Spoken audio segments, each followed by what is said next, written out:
Pacers, can you hear me? You're the first one I see here this morning. Can you hear me, my friend? Had a little technical difficulty here this morning. Am I coming through? Can you hear me? The lag is real. Can you hear me? Wazzy, can you guys hear me? I don't know if I can be heard. Good morning. Can you hear me?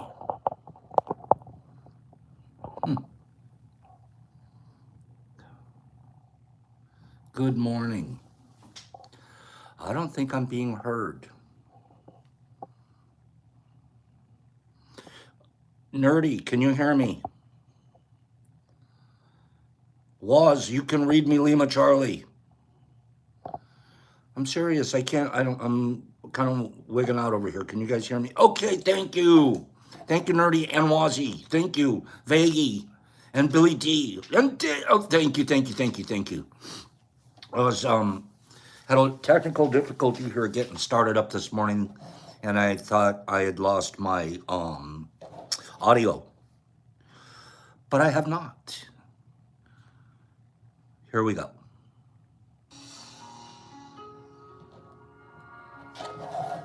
Good morning, everybody.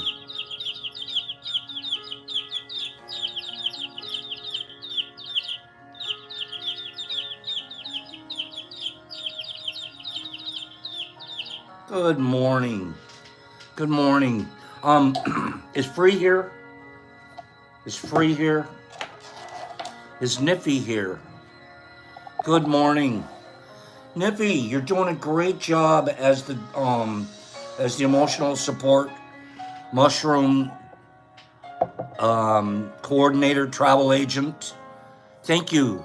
Thank you for taking everybody's name and getting me timely information. So reach out to Niffy and get your name on the list. And we're rotating emotional support mushrooms. So as soon as I get one, we'll send it back. Okay? I mean, not back, but we'll be sending it out to the next person on the list. And Niffy's keeping track of the list. Okay? So you better be good. She checks it like twice. First to see if you're naughty, and then to see if you're nice. So basically all you have to do is be nice to her. Whoop, whoop, whoop, whoop. Okay. Enough said on that. Niffy. I want to be Niffy. Hey, Niffy, has anybody tried bribing you yet? Tell the truth.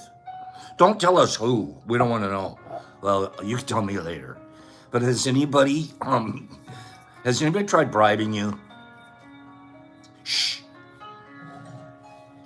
Or you're going to tell me, no, it's not that kind of community, Pops. Knock it off. You sure Jesus Christ hasn't said something to you? You sure? Okay. This is too good a crude, Pops. Why am I the one that thought of the bribe first then? What's wrong with me? Why am I the one? If you spot it, you got it? Good morning, everybody. What a beautiful, beautiful day. Free.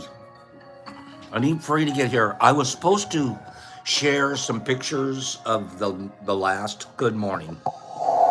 Good morning. I was supposed to share some pictures of the last emotional support mushroom that I received in, and I forgot to load them up to my computer and do the stuff that I need to do. So I'll show those tomorrow. I promise. Emotional support photographs coming tomorrow. Okay, they're really cute. They're good. And we can thank Trent Sussman, I believe. And there's more of them out there. Anthony Hunt posted a picture yesterday on his IG of, and he's the one that has, I think it's keeping his mom more company than it's keeping him. So he posted a neat little picture. Excuse me. Still having this niggly coldy cold. Anyways, he posted a picture. If you get a chance, go look at that. It's super duper cute. No Waz. Excuse me, free. I see you, Waz. I love my Waz. So far, no free today. That's okay. That's all right. We just have an announcement for free. But here we go.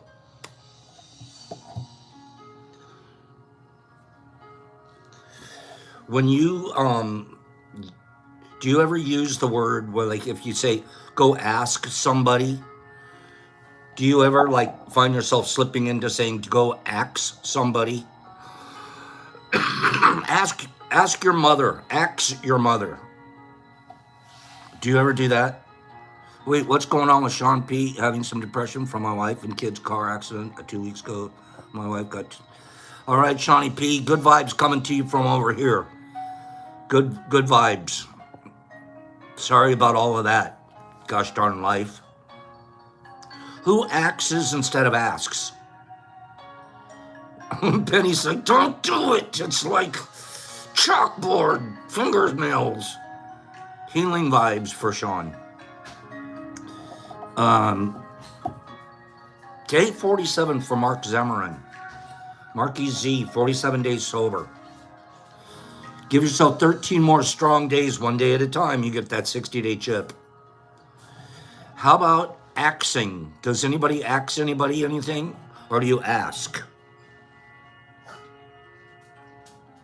The pronunciation of ask as axe, instead of saying ask, we say axe. That pronunciation has a very long history. And it's found in accents in America, Ireland, Jamaica, London, and it dates back to Old English. Chaucer, the father of English literature, used that term instead of ask. Chaucer. Everybody knows about Chaucer, the father of English literature. Okay? The airplane in Willy Wonka. How about that? That was neat. That was pretty interesting, huh? Yeah. The airplane in Willy Wonka that delivers the sought-after Wonka bars. Who knows about that part of the story? You got an airplane, man, it's going to deliver all those Wonka bars. It was a Pan Am 707, a Clipper Climax. Do you know something that happened? Do you know the plane that was used in the Willy Wonka deliver the chocolate? It ended up having a deadly crash in Indonesia.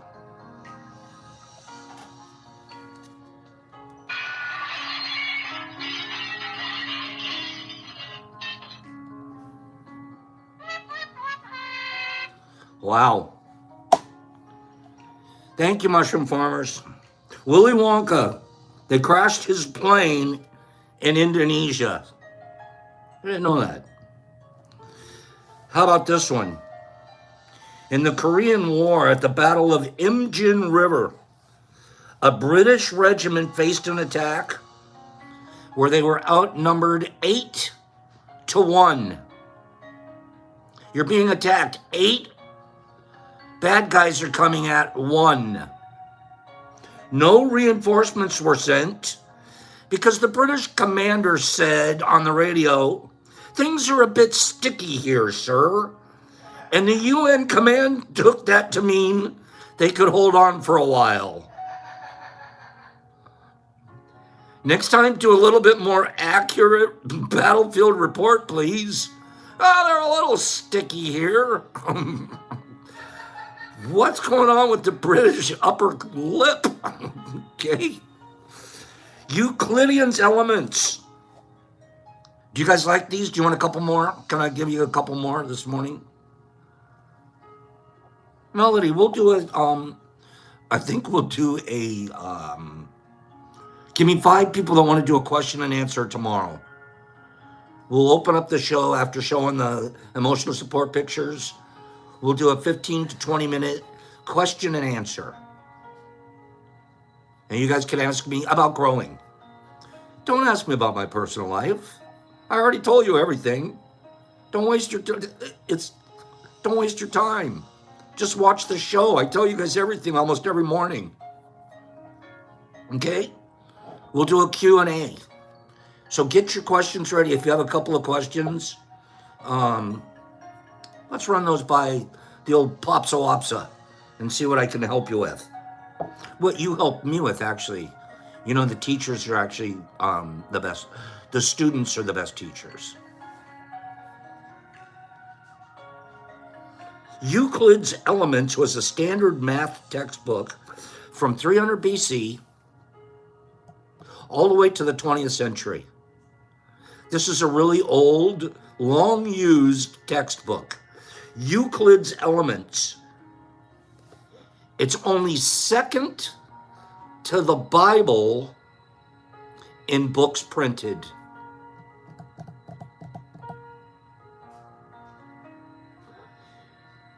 Euclidean math, geometry stuff. Maybe even a little calculus in there. What?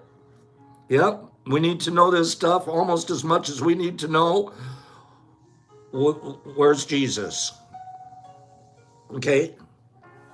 King Solomon, he's in that Bible that we were just talking about, the King Solomon guy. Was King Solomon rich or was he poor? What do you think?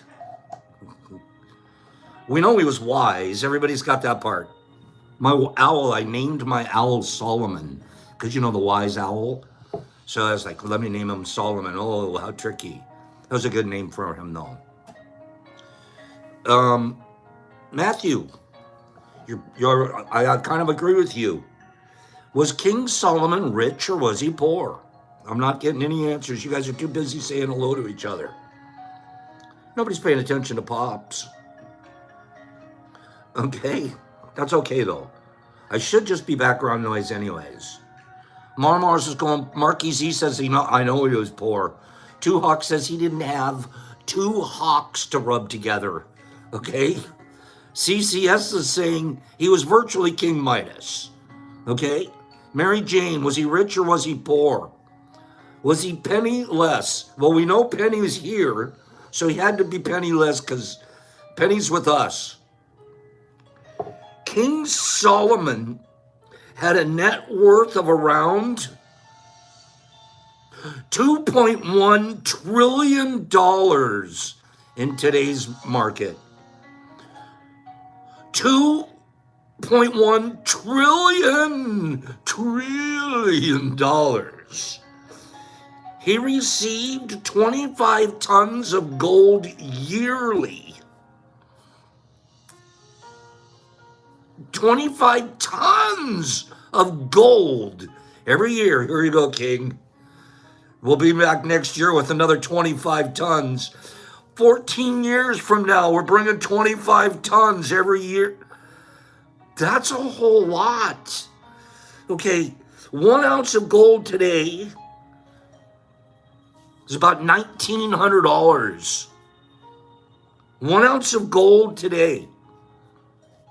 An ounce, and they gave him 25 tons. Woz, use some Euclidean geometry and tell me how much that is. He ruled for 40 years. 40 years, 25 tons of pop.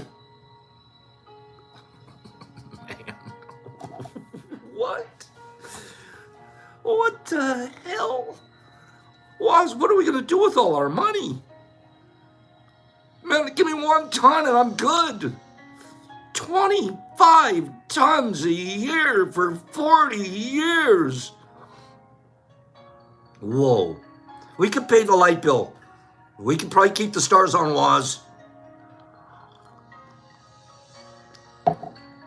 He was very wise. He wasn't just wise.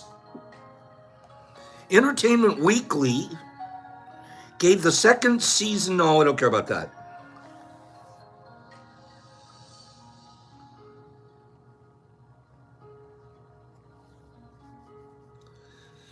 Do you have to be able to swim? Do you have to be able to swim to be in the U.S. Navy?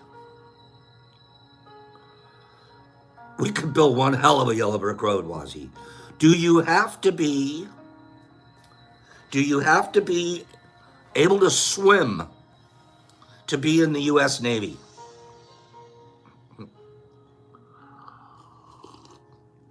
Niffer's going, well, by gosh, I hope so. Niffy. Is it a yes or a no? Matthew says you probably just have to be able to float around on your back. You probably just have to be able to pull your life preserver thing. Do you have to be able to? Two Hawks trained him. He was just better learn quick. You have to be able to in the Marines. You have to, they take you at one end of a pool, Olympic-sized pool, and they put you in your full battle gear, and you have your Alice pack. An Alice pack weighs about 80 pounds. And the Alice pack stands for all-purpose, lightweight, individual carrying equipment. There's basically a backpack with everything that you could have on it to go into combat. Alice pack. You have to get in the pool at one end, and you got your boots on, your combat boots. You have to get in the pool at one end, and you have to make it to the other end of a Olympic-sized pool with all your gear. You can't leave any of your gear behind, and get out of the other end. And I forget it was timed. I forget the exact time. And if you couldn't do that, then they sent you to a physical conditioning platoon. They took you out of your regular rotation. You're no longer in regular boot camp. You're going to go to the PCP platoon, the physical conditioning platoon, and they're going to teach you how to swim, or at least get you across the pool. And if you freak out and you can't get across the pool, I'm sorry, we're going to have to cut you loose. You didn't make it in the Marines. So I know that. Until 1948, you were not required to be able to swim to join the U.S. Navy. After 1948, it's a requirement in Navy boot camp. You have to pass their swimming test to become a Navy guy. Okay? Marines always call Navy guys squids. Navy guys always called us jarheads because of the haircuts. We looked like we had jars on top. We hated each other, but we didn't really. It was one of those, I hate him. It was like brothers. We hated the Navy, but we needed them to carry us around. Yeah. So it was like the Navy were useful. But that was it. I was in the Air Wing. You guys remember the TV show Black Sheep Squadron? Marine Corps Air Wing? Pappy Boyington? That was my squadron when I graduated. I was an electronic technician on the planes, A6s. So I was like all proud of it. Like I'd watch the TV show and go, man, that's like, I wish I could be on a Hawaiian island, but I'm not. I'm stuck at El Toro in Southern California. But yeah. Why am I telling you guys that? Because I learned, I'm not a very good swimmer. I can surf a little bit. I get around in the water a little bit, but you know what? I have a little bit of aquaphobia. I think if there were such things as past lives, I think I was drowned in a past life from a sail ship. I love sail ships, but I don't really want to be in the water. I want to be around it. I want to be on top of it in a boat all the time. It's the only reason I haven't learned how to scuba dive. I keep telling myself, one of these days you should scuba dive. I'm never going to scuba dive. Okay? I was a Colorado river toad. Is that what I was? But it's funny because I was in the Marines, but I was also in an air wing. So I avoided that whole infantry part and We were treated really, really, really well in the air wing. We thought we were special. I'm just reading your guys' comments. Am I rambling? Give me 5 people that say it's okay for me to ramble.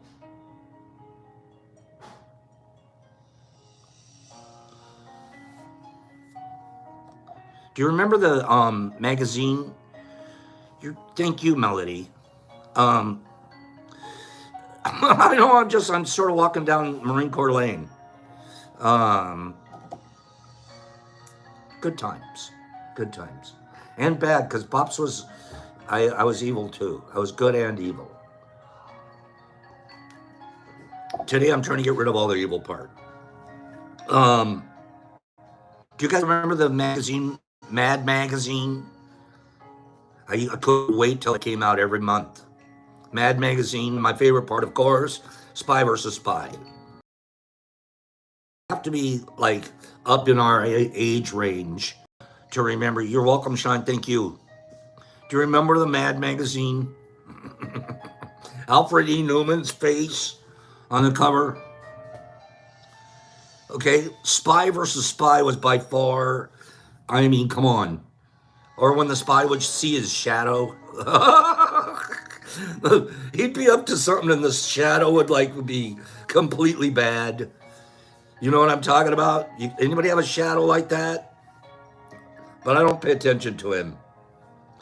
Do you know that when you were younger and you wanted to send a letter to Mad Magazine, Semper Fi, Melody, Semper Fi, do or die, Devil Dog, hoorah! I haven't done that hoorah in a while. You know, if you wanted to send a letter, it's kind of like going to the North Pole. North Pole, you send a letter, all you have to do for an address is write North Pole on the envelope. And it went somewhere. Seriously, some Santa Claus thing. If you wanted to send a letter or something to Mad Magazine, subscription, whatever, all you had to do was take a little piece of the cover of the Mad Magazine, especially Alfred E. Newman's face, tape it on the envelope and mail it, and it would automatically go to Mad Magazine's headquarters.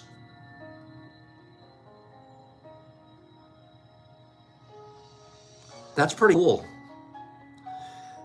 I'm starting to come up with this new idea about my mailing labels. I'm thinking I'm going to have my return label will just be my face. I'll have your name on there, but I'll have just my face as the return address. And eventually everybody will know what that means. The post office will catch on. Okay? A Pop's face. Like, I'll have them printed up a bunch of envelopes with I'll be on the return, just a little photo of me. Alfred wrote you back, Shine? No, he didn't. It was Alfred's third assistant twice removed. It was not Alfred.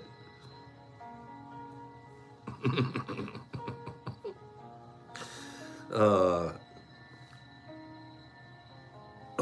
wow. Okay. You guys ready for this one? This one you've never heard of before. I guarantee it. Battlestar Galactica. Are any of you guys Battlestar Galactica fans? I am not. I don't think I've seen one full episode. Brock, you do Battlestar Galactica, don't you? Oh, I don't think he's in there. Battlestar Galactica. Who does Battlestar Galactica? Used to. Come on, give me a 2 or 3. Give me 2 or 3. Okay, watched it. Queen Peach is like all over Battlestar Galactica. Okay, I watched the new ones. I used to watch it. I've never watched one. So I don't know what the hell I'm talking about right now. But this is going to be pretty interesting. You ready? In Battlestar Galactica, the mirror in the Admiral's quarters is an IKEA Fruck, F-R-U-C-K, which without the umlaut, the little thing over the U, is that universe's equivalent of, go ahead and say it. Go ahead, I don't want to be the only one to say it.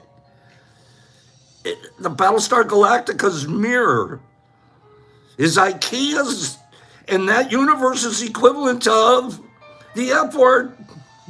It's an IKEA fruit, but no. Take out the umlaut.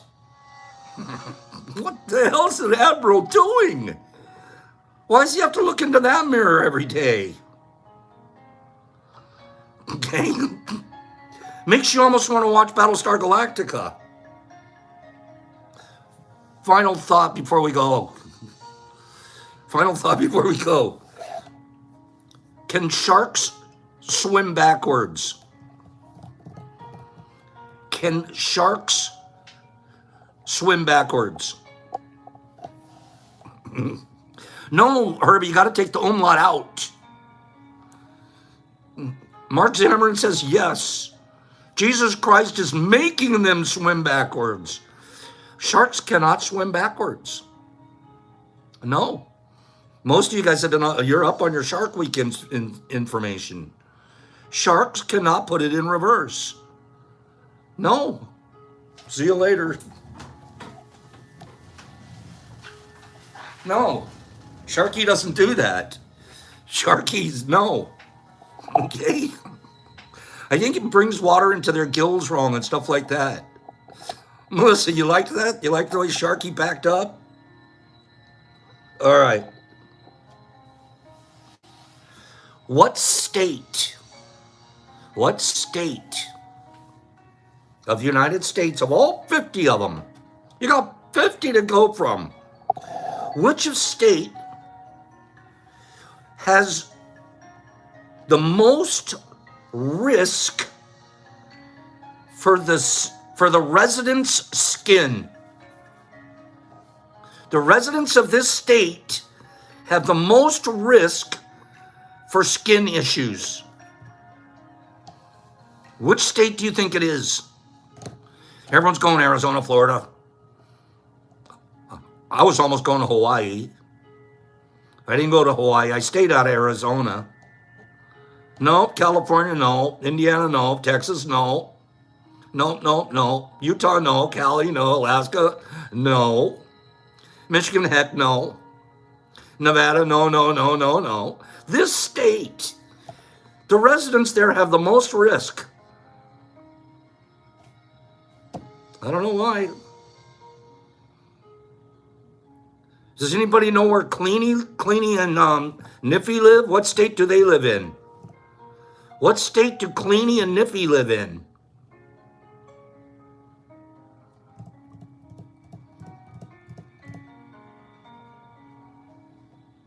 That's right. Whoever said New York is absolutely correct. Niffy, what's going on in your state? New York, the state where the resident's skin is most at risk from damage, is New York.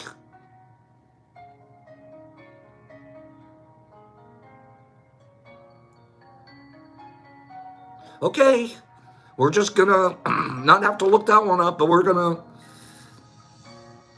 take it for granted.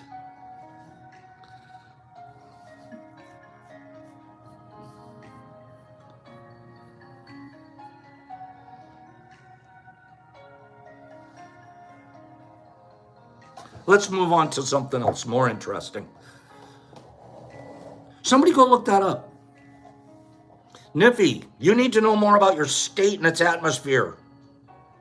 What the heck's going on in your state? Why are you people... What's going on over there? So,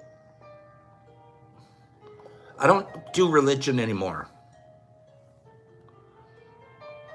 I used to be extremely religious.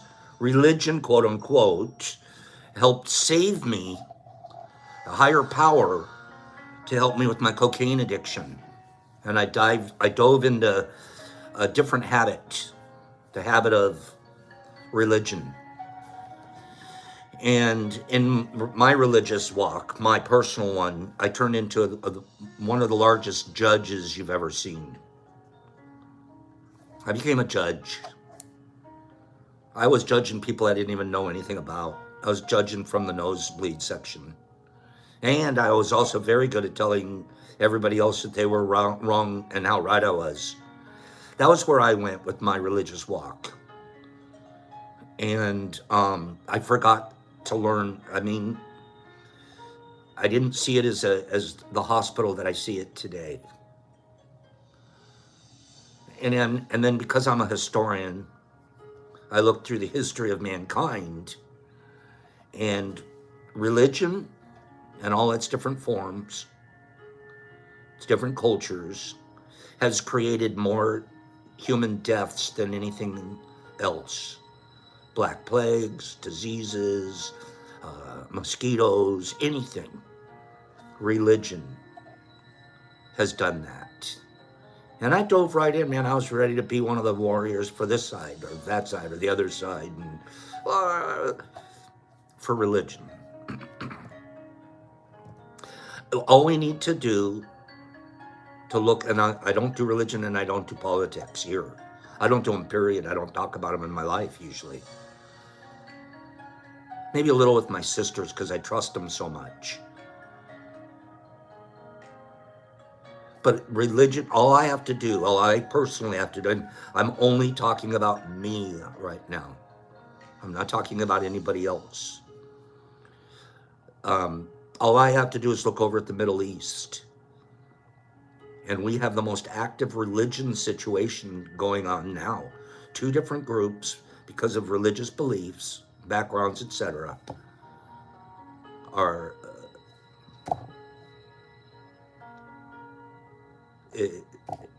it's unspeakable, the inhumane things that are happening. It's unspeakable that they would bomb each other, hide in hospitals and bomb that hospital. It's just unthinkable. And it's all based on religion. And everybody has their own framework of God in their religion.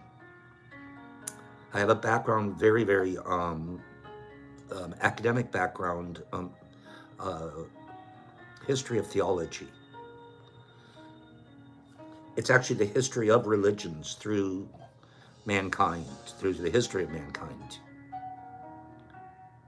And it's so amazing when you actually do look at it from a more academic point of view than an emotionally involved point of view.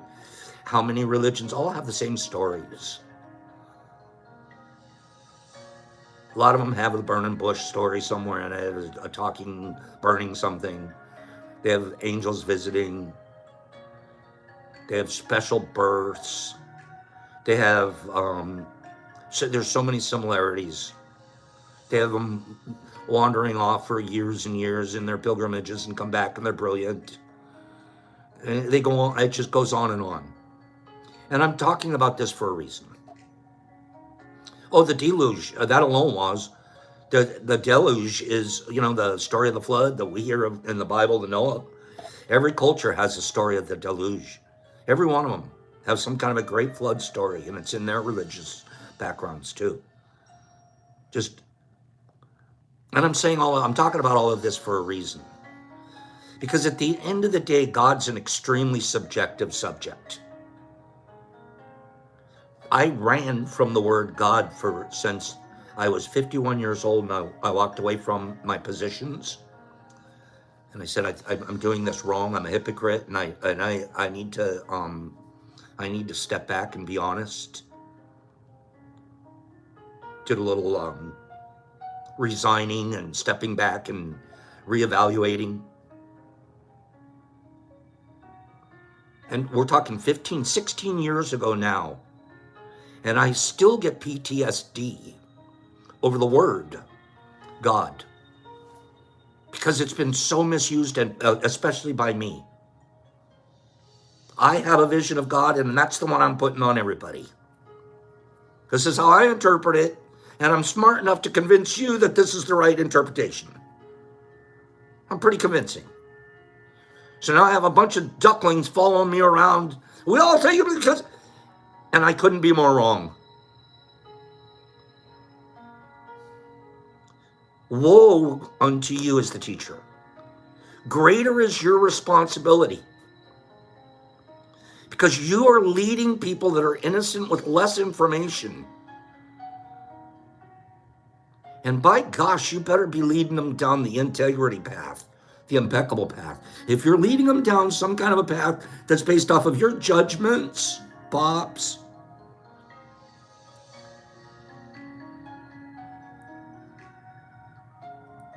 it's PTSD still as I look back at the lives that you affect.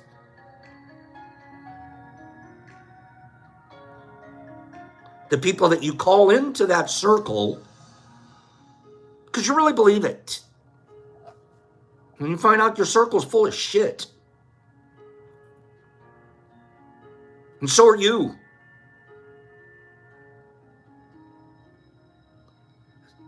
"10 years sabbatical from that. I can't do anything. I got to take 10 years off. I can't tell people. I can't be in front. I got to take, you talk about a reflection pool. We joked around here yesterday about reflection pool. I stood in the corner.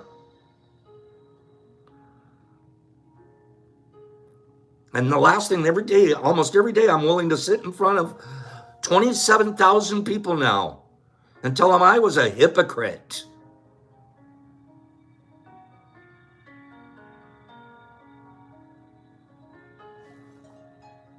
God. I have no idea what God is.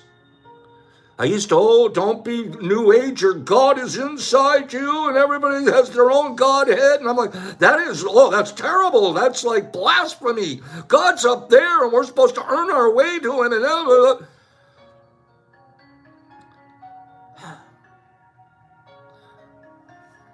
I still don't know. I still avoid using the word God. I avoid it. I don't know what it means to me and what it means to you. And I don't want to convince you that my use of it is better than yours. And I certainly don't want to go to war over it.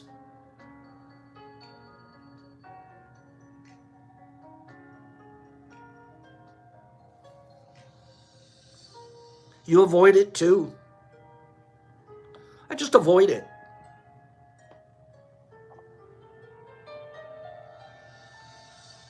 One second.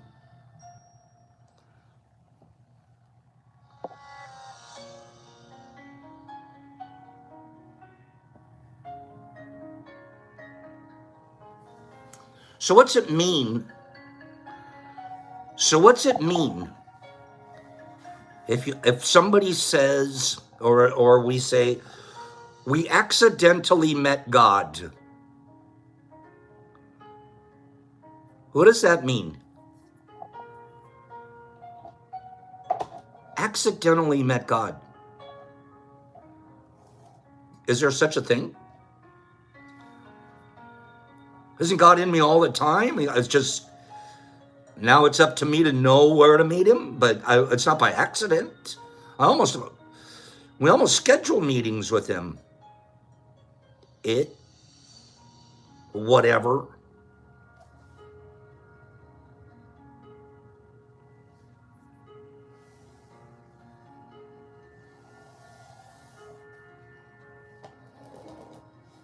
Interesting subject to me because of my background and my working through literally a PTSD on the word God.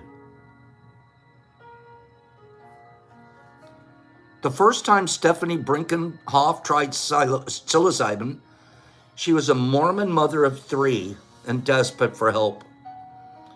She was struggling with migraines and chronic fatigue, and the antidepressants she had been on for years weren't working. After listening to a series of podcasts about psychedelics and learning about the reported mental health benefits, she presented her findings to her bishop, her Mormon bishop.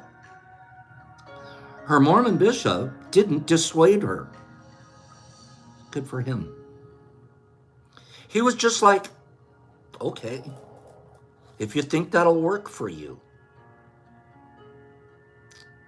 Is this something that you're approaching for therapeutic reasons? And if it feels very spiritual to you and you prayed about it, then good luck with it, said the Mormon bishop. Berkendorf, who had never so much as tasted coffee, good Mormon, she had not so much as taken coffee. She was nervous. It was like this really big deal to be like, okay, I'm going to partake in now an illegal substance, as she recalls. Is this interesting to you guys? Is this interesting? Should I tell you the rest about Stephanie and her accident? Is this interesting? Nerdy, it's in Tricycle Day newsletter today. Remember, they're just talking Mormon here. We could put any religion we want in here right now. That was my opening stuff here. So Berkendorf, she's pretty nervous. She's never even taken coffee before, but man, she's tired of the problems. She believes the podcast and says, you know what? Even my bishop said go for it.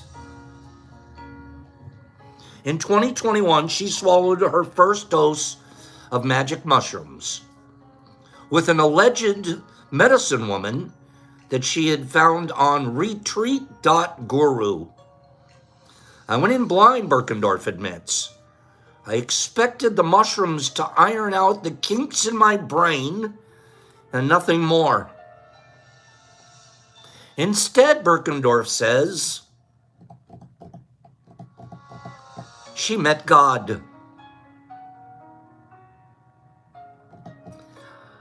But whereas the God of her childhood was a remote deity in the sky, or a parental figure who could both protect and punish her, the God she encountered on mushrooms was radically different. The divine felt more embodied and earth-based, she says. Synonymous, in fact, with just life, nature. Within 3 months, Berkendorf had left the Church of Latter-day Saints as an organization that she now describes as soul theft for robbing her of her intuition and her sovereignty, which she credits the mushrooms with restoring. Despite leaving the church, her faith in a higher power has only grown. It's kind of like God. It's kind of like we're experiencing God itself, she says now. As psychedelics re-enter mainstream with psilocybin legalized for recreation in places like Colorado and Oregon, and therapeutic usages, millions of Americans are trying this for the first time, and some are walking away, quite surprised. True believers. Danny Woodrow, a family physician in Utah, says he was motivated to try psilocybin after growing disillusioned with the medical establishment and feeling like he didn't have good treatment options to offer his patients. This whole subject is tender to me, he says, with his voice cracking, as he recounts how magic mushrooms unexpectedly dissolved his previously held atheism. I don't believe in anything but the medical world. Now there was something guiding him. It was like a conduit was created for me to know God again. This thing's touching me, you guys, because of my fear of God, the word, and I don't want to go near God. I just want to stay near nature. Pops, aren't they the same? Darn you. Aren't they the same? In stumbling upon the connection between mushrooms and the sacred, Berkendorf and Dr. Woodruff are discovering a path well worn by indigenous people. Yet compared to the recent hype psychedelics have received for potentially treating everything from depression to addiction, their extraordinary spiritual potential has been less emphasized. Despite the fact that the very name psychedelic means soul revealing. The alternative term that some people prefer, entheogens, puts an even finer point on it. That term means God within.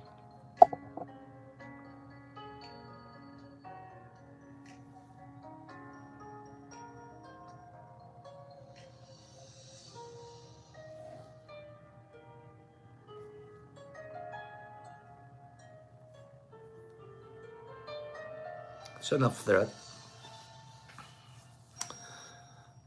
Great article. There's a little bit more about it and gives some more information, some more details in Tricycle Day newsletter. And it hits home for Pops because I avoid God. And yet I've seen him too. I see him, and I'm not trying to be a Joe Holy Roller. I see him here every day with this vast array of people that are in different places around the world that are all waving at each other and hugging each other in the morning. And I know what's brought us together. It might have been an interest in psychedelics and psilocybin, but we're way beyond that. We're still interested. We still grow it. We still want to build it and live it and give it. But we're way beyond that.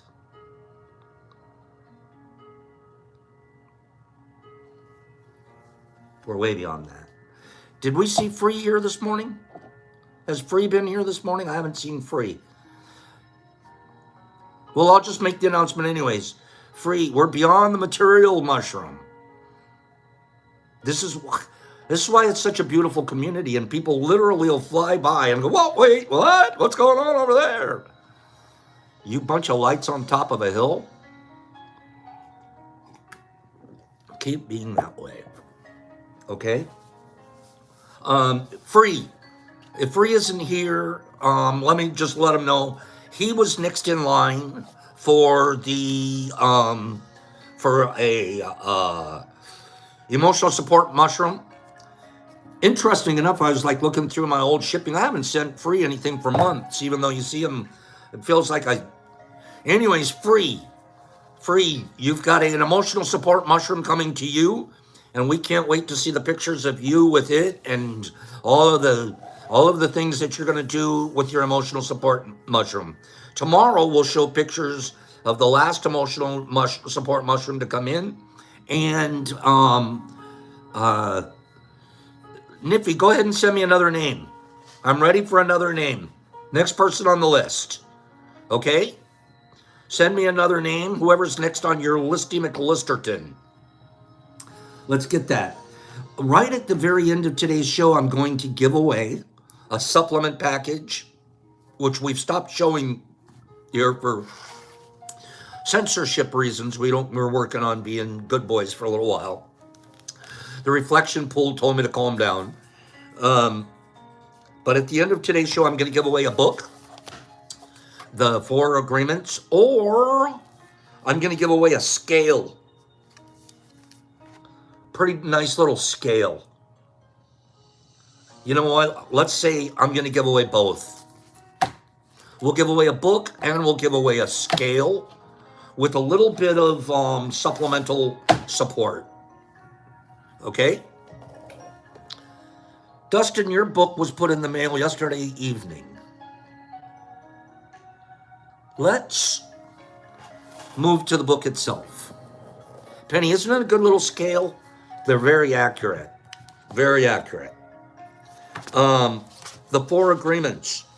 Where we left it, because we were talking about how we're programmed, quote unquote, hooked by attention, and we are given the world's dream from our time of our first birth. We don't choose languages. We don't choose names. We don't choose religions. We don't choose belief processes. We don't choose any of that. It's all programmed into us by the adults, by parents, by brothers and sisters, by ministers, by teachers. It's programmed, all of this stuff is the dream of the world is programmed into us from birth.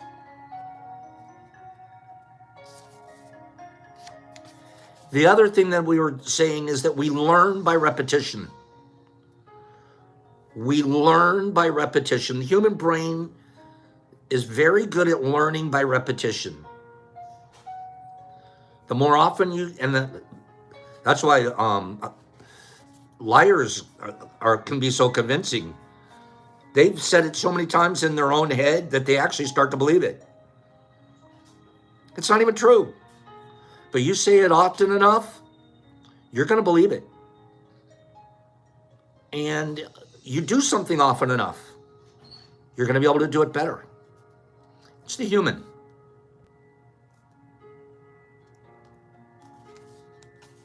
We're on page 5 at the very end.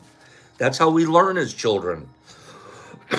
Children believe everything adults say.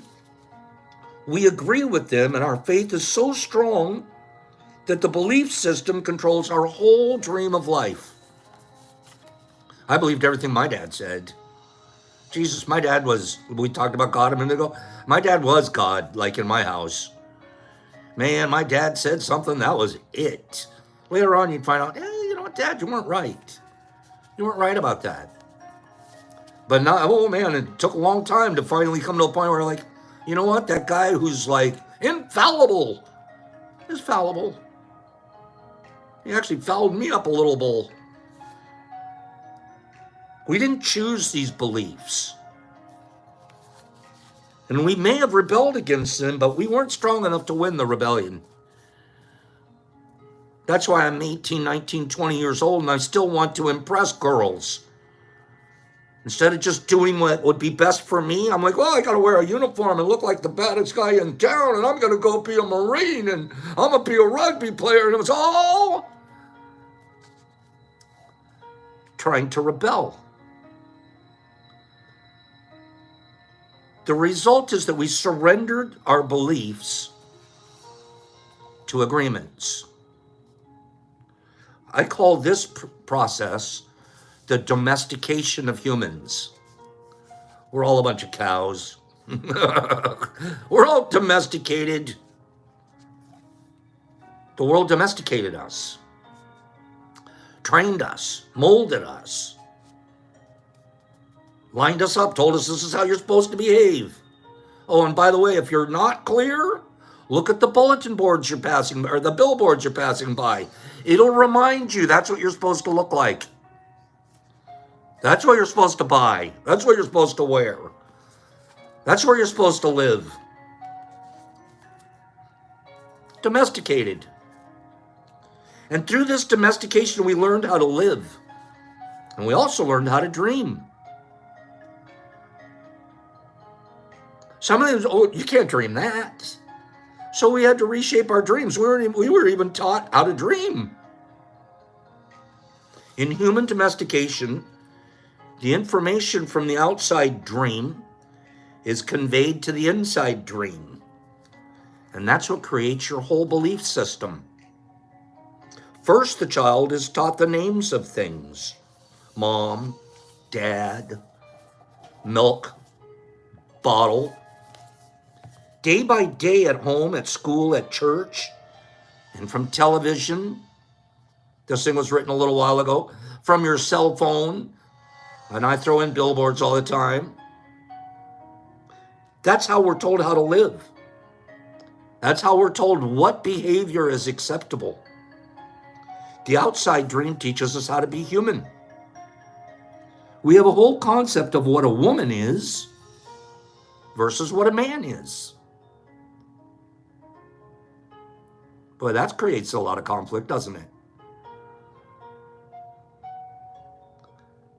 We also learn to judge. Boy, was that a good one. Whoo! When you're such a good judge that you teach other people to judge just like you, now you got a whole group of like mini judges. Whew. Let's teach them the right thing. Man, there's so much responsibility. If you're able to teach and lead, and you're leading somebody down a skinny, wrong path, woe unto you. Woe.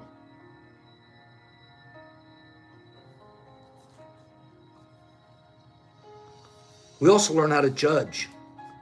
We judge ourselves. We judge our neighbors. We judge other people.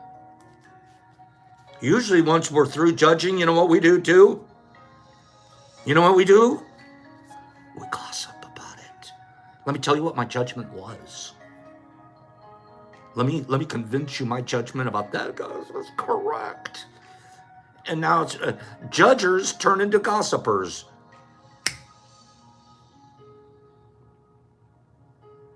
Children are domesticated the same way that we domesticate a dog, a cat, or any other animal. We train our children, whom we love so much, the same way we train any domesticated animal, with a system of punishment and reward. We are told, you're a good boy, or you're a good girl, when we do what mom or dad wants us to do. And when we don't, we're a bad girl or a bad boy. When we went against the rules, we were punished. When we went along with the rules, we got a reward. We were punished many times a day, and we were also rewarded many times a day.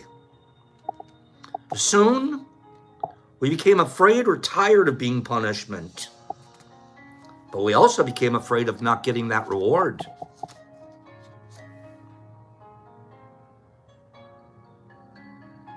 The reward is the attention that we get from our parents or from other people like our siblings, our teachers, our friends.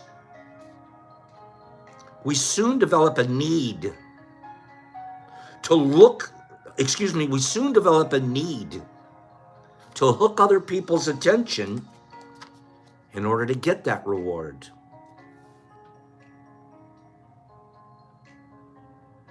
Not only do you develop a need, you develop skills. You develop skills. Have you ever seen a 4-year-old girl flirt? Have you ever seen a 4-year-old girl flirt to get what she wants? I've seen it. She's already developing her skills to get the attention that she's looking for. And I don't mean that kind of, I mean attention. She just might want the toy at Toys R Us. She wants the toys at Toys R Us really bad. So she has to put on her little girly act. Same thing with the boy. You don't have a problem being really good because you know you're going to get the mitt. You're going to get that baseball mitt. You're going to get a reward. Oh, especially around Christmas time. We're trained. The reward feels good. Yeah, she acts cute and stuff, and he acts gentlemanly and proper. That's because the dream told us that's how we're supposed to be. Remember, we're already defining the roles of women and men before we even know what the hell we're talking about. Was and Grease. I couldn't look at my daughter and say, no, I know. That's why I really wish I had a daughter, but I know I'd be wrapped around that little girl's finger so far, so fast. And she wouldn't be learning the best skills. Those would not be the best skills. The reward feels good, and we keep doing what others want us to do in order to get that reward. We keep being the person everyone else wants us to be so we get their attention. With the fear of being punished and the fear of not getting the reward, we start pretending to be something we're not. It's not even us anymore. But I can't lose the attention. I don't know what I would do. This is my training. I've been trained to do this, get it this way.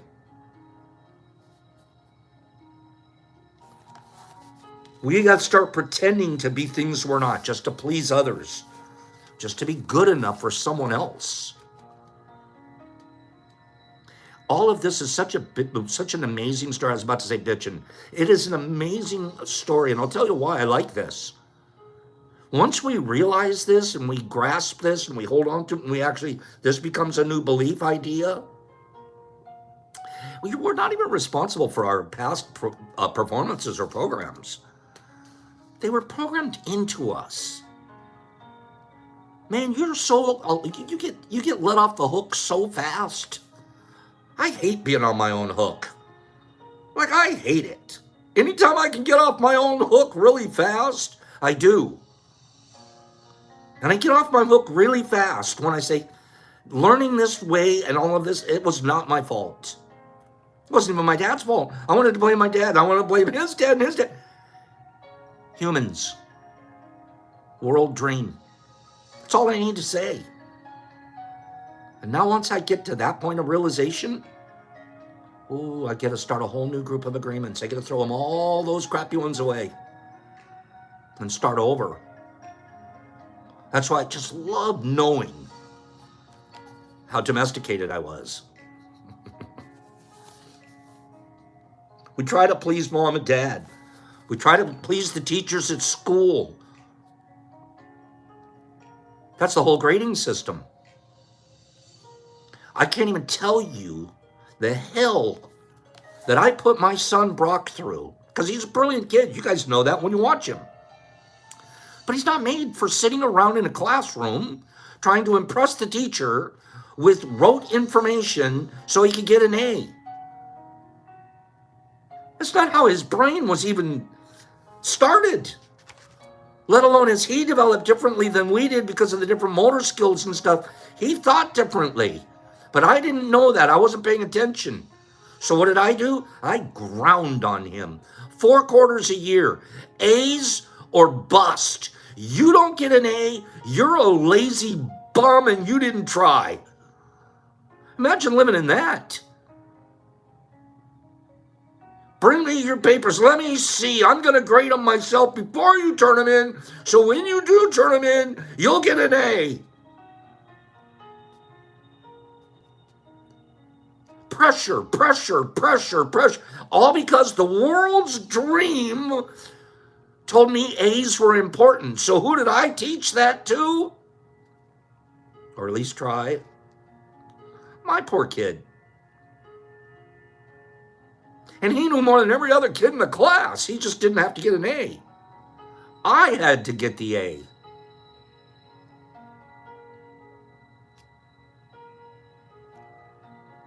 It caused so much conflict between the two of us. It took years where reflection pool city. Time out, Pops. Maybe that's just not how he's wired.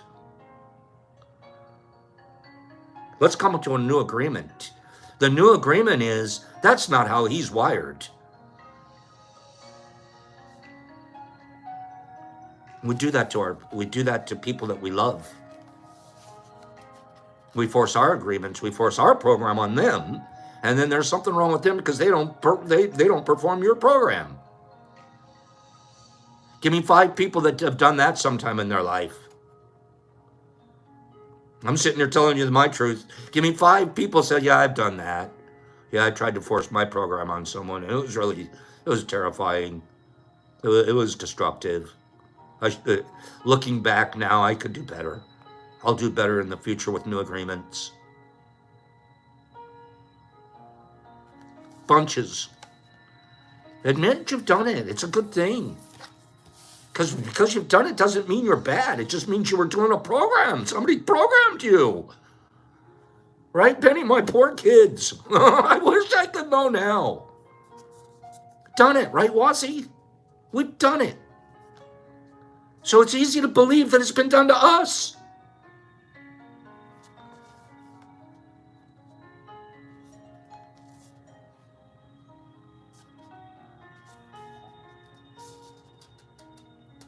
Now we start acting. Now I'm making the kid be something he's not. He doesn't want to do that. He just wants to go paint something and write poems. And there's nothing wrong with that. I can't do what he does.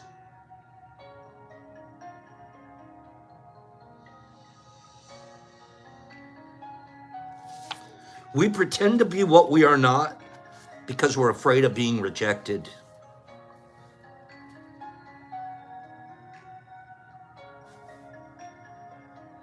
Have you ever pretended to be something that you're not because you're afraid of being rejected? The fear of being rejected is really, it's one of the very first places of our mental illness. It's a seed point of mental illness. And it all becomes because of we're grasping for attention from some outside dream. The fear of being rejected becomes the fear of not being good enough. Now it's not just you're rejected, it's a reflection on you. There's something broken. There's something wrong. I'm fat, I'm ugly, I'm dumb, I'm and you start running it down, and where do you go? You're spiraling. Depressions, anxiety, agoraphobia. You don't want to deal with anybody ever. Isolation. All of this because you're not good enough. You've convinced yourself. Do you remember that we agreed that it takes faith in your own beliefs? You have faith in your own belief. You've convinced yourself. Most of you haven't convinced me. I don't see you that way. I don't see Vegas the way she sees herself. I don't see Derek Anderson the way he sees himself. I don't see some of these people the way they see themselves, quote unquote. They're growing out of that. Because they're getting a different kind of attention now. An attention that isn't based off of the world's view of them. But it's based off of how they act. Of the kind of people they are. Of the kind of energy they project. The new agreements that they have.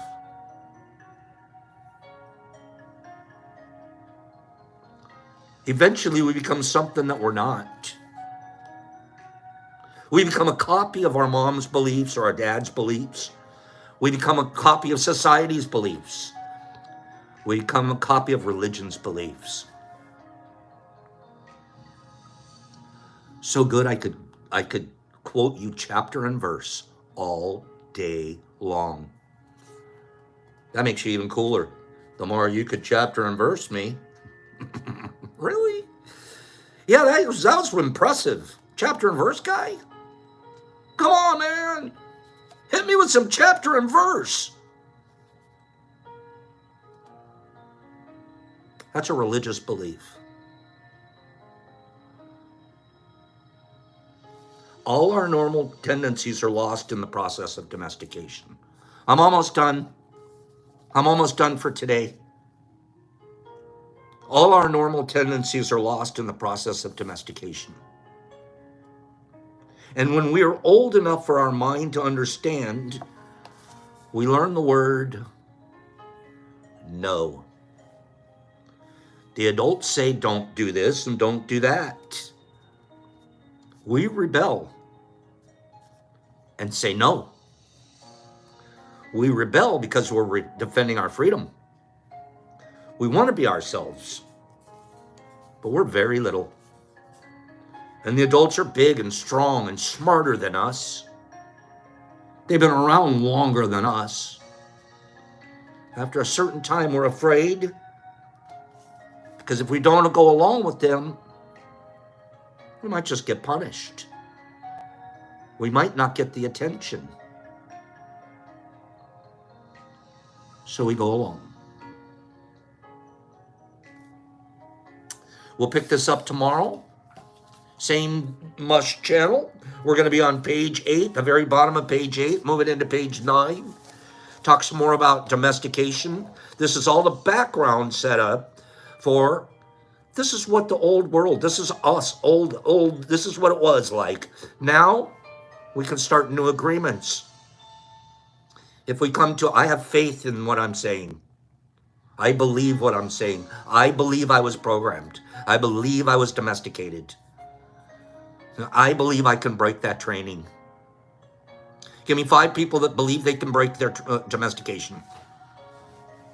And then we'll talk about how.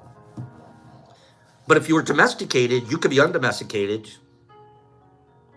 Just, I mean, come on. That's just pure logic.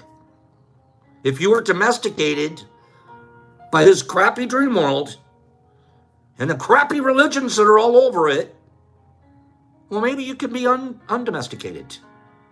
Penny Pack believes she can fly. Penny, I think you do fly.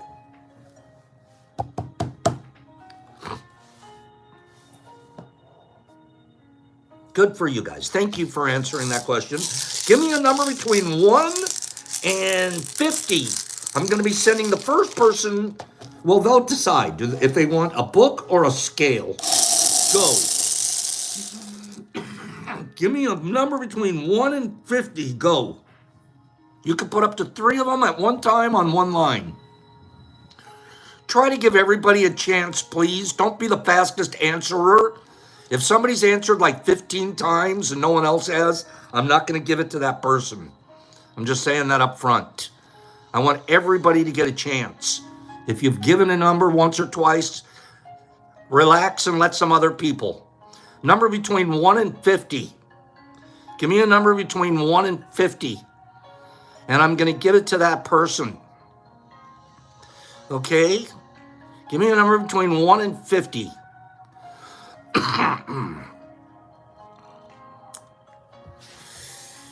You can put up to 3 numbers at one time on a line, mushroom farmers. You can answer 3 numbers at one time on a line. Okay?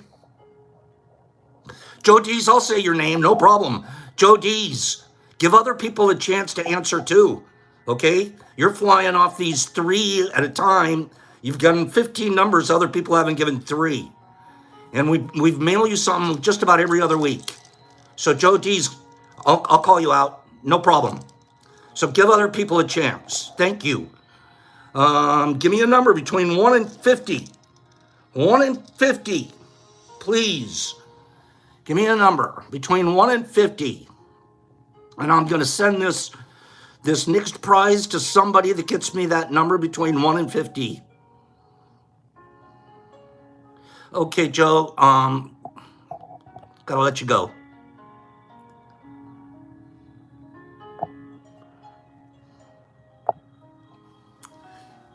I even wrote you a letter and asked you to please be more generous with everyone else's time and consider it. So you know that. You know that. I've already actually sent you a very kind letter. So I don't need to have this argument with anybody live. So give me a number between 1 and 50.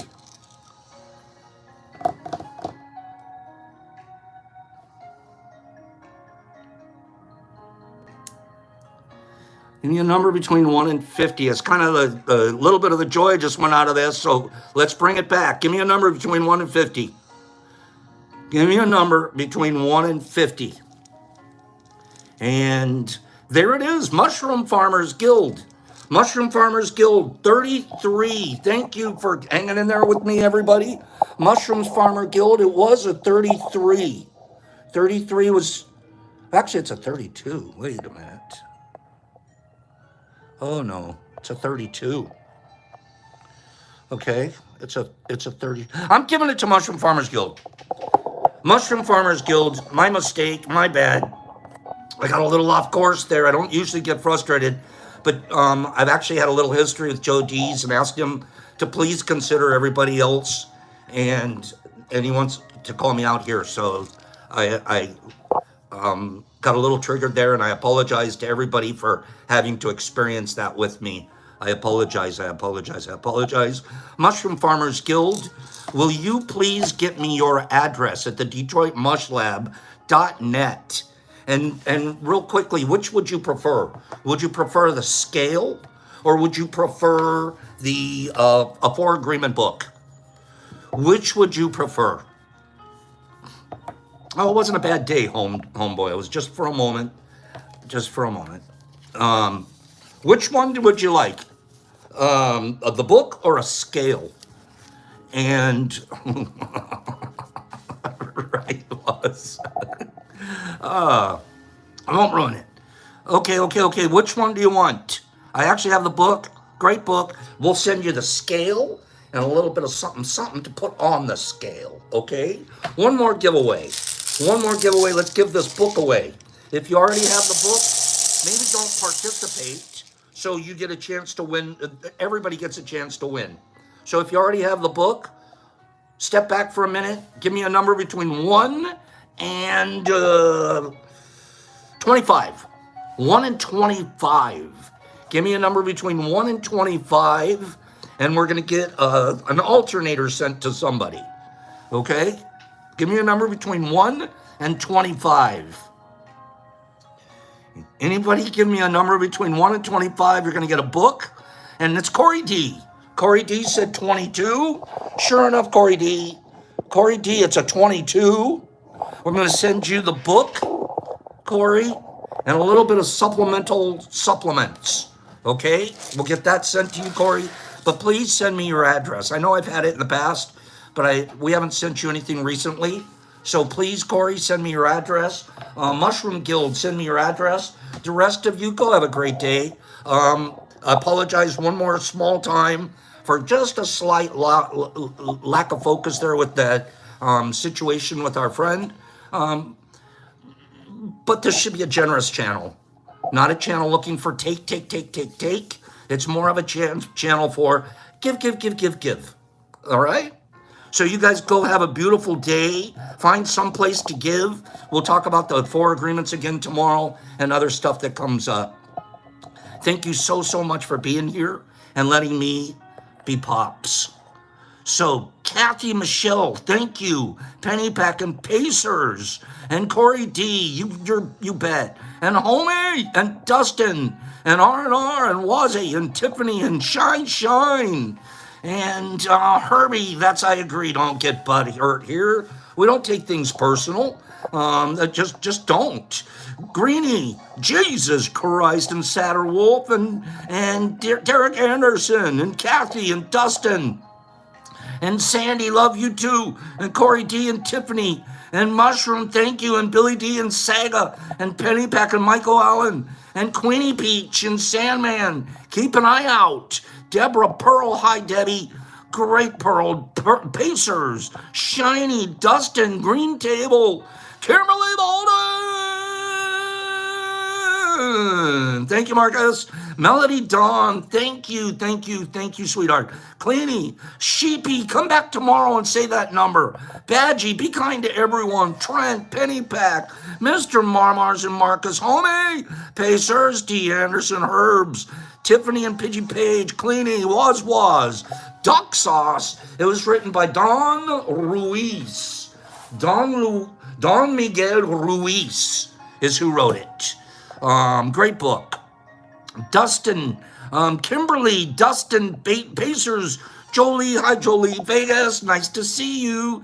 Nippy, Laura, have a divine day. Michael Patterson, all crew, all Shanti. Duck Sauce, Shiny, Herbs. Thank you, Catzilla, Corey D, D. Anderson, Mr. Marmos, Jimmy Max, all the way to the max. Duck Sauce, Melody, Shiny, Melissa, Homeboy, Kathy, Michelle. We'll be here tomorrow. Q&A's tomorrow. Paige, R&R, Satter, D. Anderson, Jolie, Herbs, Jesus Christ. Summer Wheat, boy, are you a pretty girl. Nice picture on IG. Melissa G, Sid Hunter, Pops, Peace, Love. Practice. Practice, Pops. You have so far to go, but you're doing great. Out.